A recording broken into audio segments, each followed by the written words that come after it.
Vermont's education funding system has become one of the biggest topics in the legislature after last year's historic tax increase. The current model lets local districts and the voters in those districts decide how much to spend each year based on costs and student needs. Then the state comes up with the money, but most of it comes from property taxes.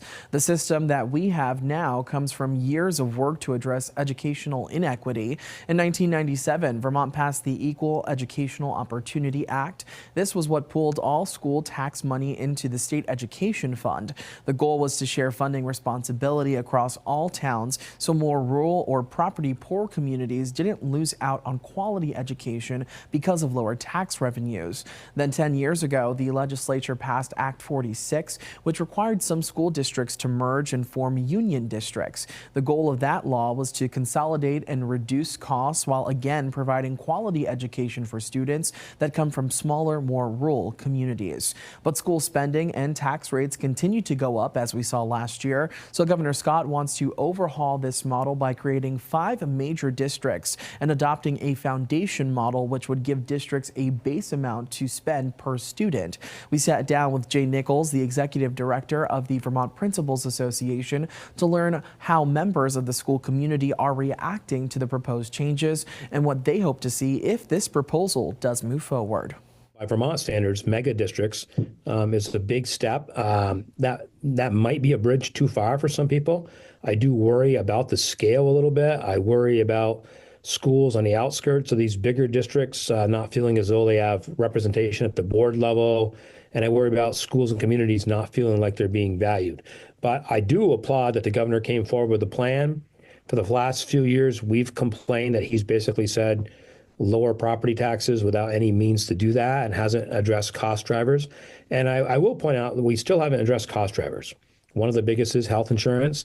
So I'm looking forward to hopefully seeing a plan from the administration about how we can address health insurance, because in Vermont, I think we pay the highest in the nation, certainly amongst the highest. And that's a cost driver that school officials, school boards, superintendents, principals, teachers really don't have any control over. So, I'll start by saying that. I mean, there's a lot more I can say about the whole thing. The devil's really going to be in the details. What will the structure look like? What will the governance look like? How will we combine contracts? Right now, I think there's 119 school districts. Each school district has different contracts for their teachers. If these 5 districts take over, would they just inherit those contracts? How will these boundary lines be drawn? Who will make those final decisions?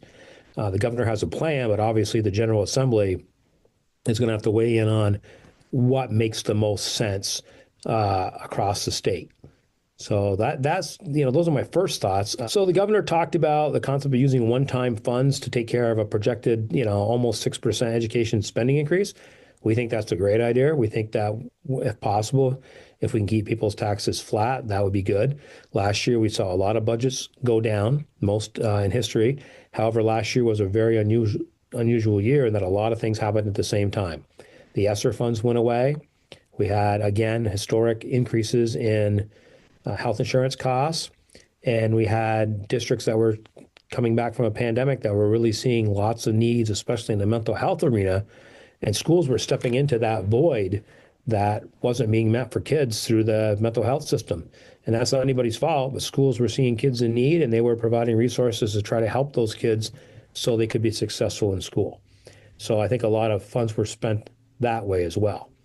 So in the plan, Vermont's a polarity, man, right? We got freedom and unity, and they're like 2 separate things. And I think a lot of people would argue that throughout our history, we've had a lot of freedom. Local control, local taxpayers make the decision. And there's been lots of calls over the years, as long as I can remember, for more unity, for more consolidation of governance, maybe combining small schools, not having so many really small schools. And I think that some of those conversations have merit. I just think we need to approach it in a nuanced way, that it shouldn't be a blunt instrument. We should look on a case-by-case basis. And I think a good place to start would be to look at things like supervisory unions and say, what if we made them into districts like we talked about doing in 2005, 2006? That might be a place to start. And I think people would be a little more comfortable with that. And that could lead to further mergers and consolidation of governance. We do have more school board members per student than any place else in the country.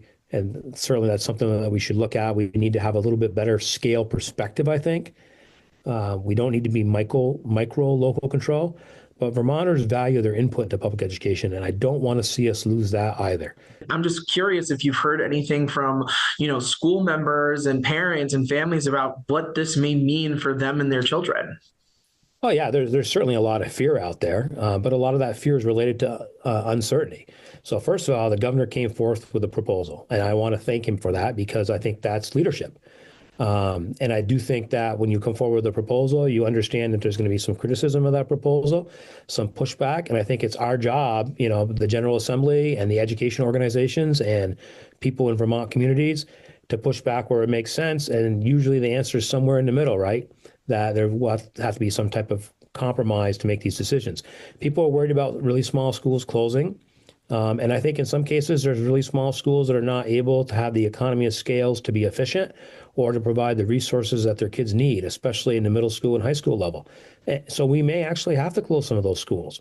But when we do those decisions, I think we want to keep the local communities involved in those decisions to make, to the degree possible, to make those decisions in a way that makes sense for them. And by local community, I don't mean local town. I mean that town and the surrounding towns. I don't think any one town should be able to say, you can't close our school, even though we got 30 kids. And, the research shows that our kids are not getting the best education possible. I think the state does have the responsibility to weigh in on that. And at the General Assembly, you've got a lot of smart people, the Speaker of the House and the President Pro Tem and the education committees, and they all understand and they're listening to people in their areas too. So I think somewhere around the line, there's going to be some type of compromise work that's done. And I think we're going to move into a direction with larger governance organizations, more combinations of schools, fewer school boards, fewer superintendents, and a change in the governance structure that will provide hopefully more resources for kids. And I think that we have to try to lean into that work, but we have to do it in a thoughtful way that makes sure that all kids in Vermont are treated with equity and equality to the degree possible. Because right now, even with our current funding system, which provides the same amount of taxpayer pain per dollar raised, we have huge inequities in our state. We can't keep doing the system we have now where there's two different sets of rules for kids depending on what school they go to. We really need to unify that and be consistent with our own constitution. Now, I wanted to ask you about the timeline of all this. There was an implementation model that would essentially have the 2026, 2027 school year kind of start that integration of this new model. Do you think that's realistic? I don't think that's necessarily realistic. I think the thinking behind that is that you could do the financial part first, and you could take this base education amount concept, which is essentially a foundation formula, no matter what you call it, it's a foundation formula, and decide how much each school district was going to get per kid, and then how much extra weight on top of that if a kid was an English language learner kid or a kid who lived in poverty or whatever the case might be. And then they would take the money from that to tell you this is how much money that you have. And you could do that on top of the current system. I'd be a little careful about rushing into that. And if we do that, I'd like to see some type of protections for some of our districts that may be a little higher spending because they pay more for teachers and stuff, to make sure that they don't end up in a situation where they have to cut a bunch of programs. We really need to try to do this in a way that doesn't harm kids. And I think the governor's right in that there might be $100 million, $150 million worth of savings if we do this right over time. And we shouldn't look at this as an immediate savings. We should look at it as how do we provide better education, better equity, better quality, and at the same time have a more sustained growth in our education fund. And I think we can do that by all working together. But we want to be careful that we don't jump ahead and put something in place without really understanding it and end up with a situation where we hurt some kids. So that caution needs to be taken there. And I think the governor gets that. I think the administration gets that. And certainly the members of the General Assembly that I've talked to, they understand that as well. When it comes to the foundation model itself, obviously Vermont's never had kind of worked with this in its capacity that the governor is proposing. We know other states have worked within this model. We also know that there can be some discrepancies and some errors within it that can call for other readjustments. Just curious, based on your knowledge and expertise, what can you tell us about the foundation model?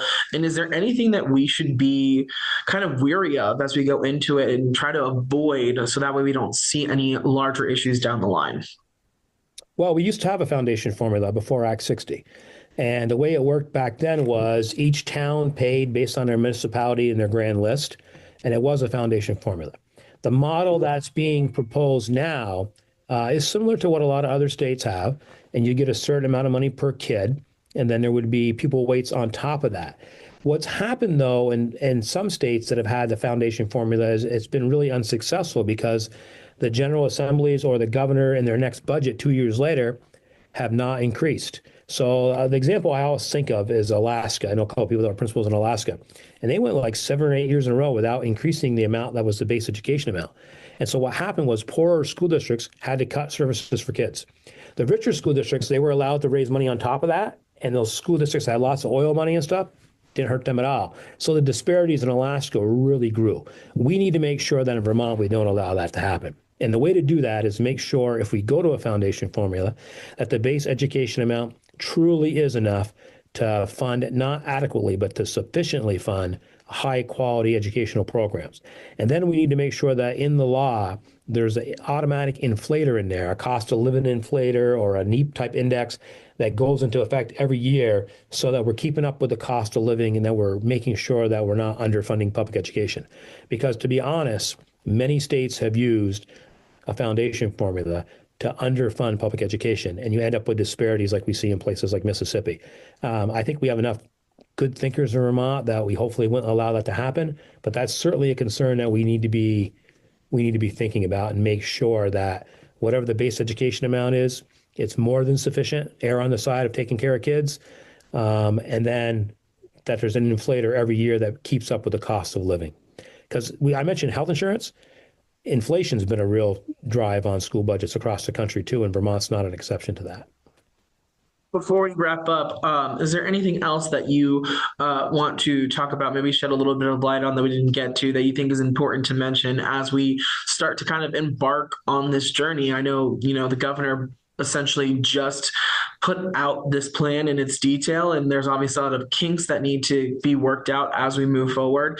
From an education perspective, and with your experience in this field, what do you want people within the schools to know as we're going through this motion about the upcoming changes? Obviously, there's going to be a lot of uncertainty, a lot of questions.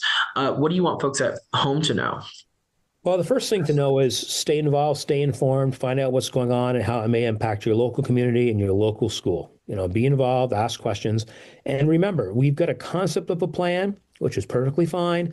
We don't really have any details. We don't know the basic education amount. We don't really know any of the specifics of the governor's proposal other than 5 school districts and that there would be a foundation formula. So all those details are really going to matter. And the other thing I would say is that, and this is just a plug, when we look at using some of that one-time money to lower tax rates, when we do the one-time thing, let's target it. Let's make sure we give relief to the people that really need it. I think we have the opportunity to do that, and hopefully we will.